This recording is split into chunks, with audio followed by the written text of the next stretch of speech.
Chris Willman is senior music writer and chief music critic at Variety. Thank you so much for joining us. I mean, we were looking at the simplicity of these songs, but I spoke to a professor of music talking about how remarkably complex some of the writing was and some of the chord work in those pieces of music. And he was arguing that they were some of the greatest pieces of popular music ever written.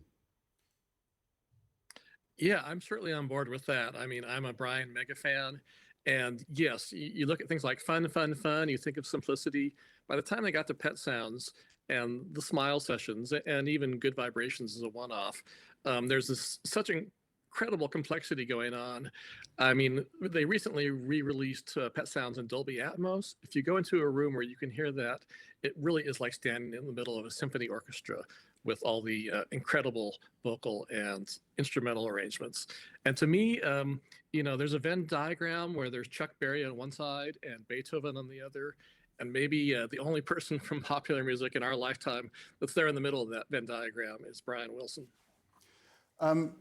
They were associated, weren't they, with all that fun living, surfing, summer hits, whereas some of the more, other legendary writers were much more gloomy. Do you think that somehow they didn't have the same credibility just because of this fun brand, even though the music was as smart?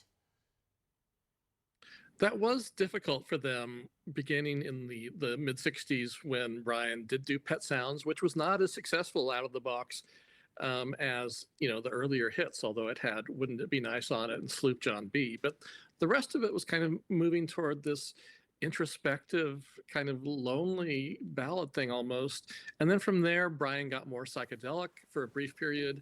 And then Brian sort of creatively left the band, and the group had to kind of figure out how to deal with the counterculture era that was no longer about those striped shirts and surfboards. So, there's so much that the Beach Boys represent about how they did define an ethos and then kind of had to figure out where to go from there. A sad day, but, a long life as well. Thank you so much, Chris Willman.